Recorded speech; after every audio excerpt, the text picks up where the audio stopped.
Мен Аубакар Анар Мұхсиматқызы, жұмыс өтілім 13 жыл. Атырау облысы Қамитерғалиев ауылында туылғанмын.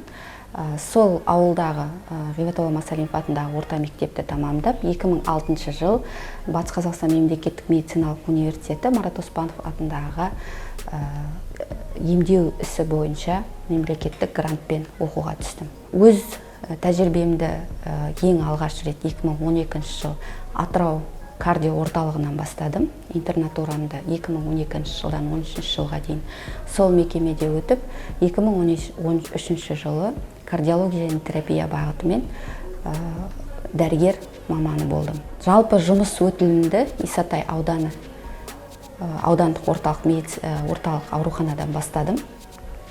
Алғашында учаскелік терапевт, стационарлық дәрігер, одан кейін сол мекемеде жүріп, неврология, ересектер және балалар неврологиясын қайта даярлау курсын Марат Оспанов атында Батыс Қазақстан мемлекеттік университетінде бітірдім. Жалпы жұмыс тәжірибемді сол Исатай ауданында шыңдап, басқа да балалар неврологиясынан және ересектер неврологиясынан Алматы, Астана қалаларында білімді жетілдіріп отырдым. 2020 жылдан бастап толықтай осы Атырау облыстық жедел жәрдем станциясына ауыстым. Алғашында реанимациялық бригаданың дәрігері болдым. Қазіргі таңда дәрігер директордың орынбасарының міндетін атқарушымын. Жалпы осы жедел медициналық жәрдемде жұмыс өтілімде денсаулық сақтау басқармасының қолдауымен Израиль елінде шұғыл реанимациялық көмектен білімді жетілдіріп, тәжірибеден өттім.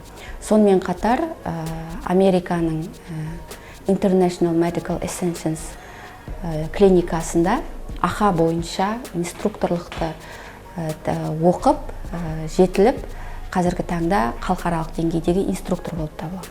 Медицинаға жалпы келген себебім бұл менің 5-ші сыныптан бастап арманым болатын. Алдымен атамның арманы, одан кейін өзімнің арманым. Сол арманыма жетудің мақсатында, дәрігер атағын алудың мақсатында талмай білім алып, қазіргі сәтте өзімнің арманыма жетіп отырмын. Болашақта жоспар көп. Жалпы негізгі жоспардың бірі бұл қазіргі таңда біздің елде жаңағыдай ақсап тұрған жер деп айта аламын да.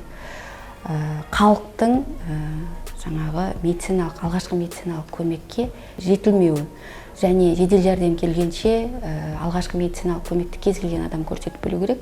Сол дәрежеге жетпей отырмыз әлі күнге дейін.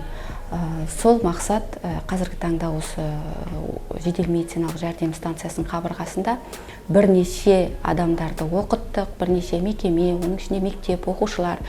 Сол жұмысты ары қарай жалғастырып, барлық осы Атырау облысының тұрғындарын алғашқы медициналық көмекке сауаттарын жетілдіру негізгі мақсатым. Бұл дегеніміз 80% өлім бұл жедел жәрдем келгенше болады. Егер де мысалы біздің әрбір халқымыз алғашқы көмекті жетік білсе, мүмкін септігі үлкен тиеді адам өмірін сақтауда деп есептеймін өзім.